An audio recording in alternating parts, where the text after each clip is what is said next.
መካንነት የሴት ችግር ብቻ ነው። ሰላም የኔ ሴት ቤተሰቦች፣ እንኳን ወደዚህ ቻናል በሰላም መጣችሁ። እኔ ሲስተር ጽዮን እባላለሁ።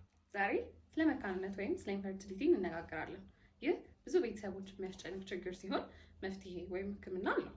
ጥንዶች ለአንድ ዓመት ያክል ያለምንም መከላከያ መደበኛ ግንኙነት ኖሯቸው እርግዝና ካልተፈጠረ ይህን መካንነት እንለዋለን። ችግሩ ከሁለቱም ጾታዎች ሊሆን ስለሚችል የሴቷን ምክንያቶች ስናይ አንደኛ የእንቁላል አለመለቀቅ፣ ሁለተኛ የፋሎፒያን ቲዩቦች መዘጋት፣ ሶስተኛ ደግሞ ኢንዶሜትሪዮሲስ ምክንያቶች ሊሆኑ ይችላሉ። የእንቁላል አለመለቀቅ ምክንያቶችን ስናይ የሆርሞን መዛባት፣ ከፍተኛ ጭንቀት፣ ከፍተኛ የሆነ ክብደት መጨመርና መቀነስ ምክንያቶች ይሆናሉ።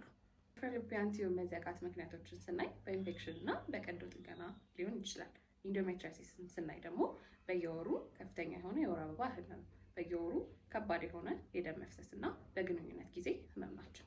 የወንዶች መካንነት ምክንያትን ስናይ ደግሞ የዘር ብዛት ማነስ ወይም ደግሞ ስፐርም ካውንት ማነስ ሲሆን ምክንያቶቹ አልኮል፣ ማጨስ፣ ሙቀት፣ ኢንፌክሽን እና የሆርሞን መዛባት ይሆናሉ። መካንነት እንዴት ይመረመራል? ለሴቶች ሲሆን የሆርሞን ምርመራ እና አልትራሳውንድ ምርመራ የሚደረግ ሲሆን ለወንዶች ሲሆን ደግሞ ስፐርም አናላይሲስ ይደረጋል። ህክምናው በሶስት የሚከፈል ሲሆን የአኗኗር ለውጥ፣ መድኃኒት እና አይቪኤፍ ነው። የአኗኗር ለውጥ ስንል ክብደትን መቆጣጠር፣ የአካል ብቃት እንቅስቃሴ ማድረግ፣ ጤናማ አመጋገብ ሲሆን መድኃኒት ሲሆን ደግሞ የሆርሞን ህክምና ነው።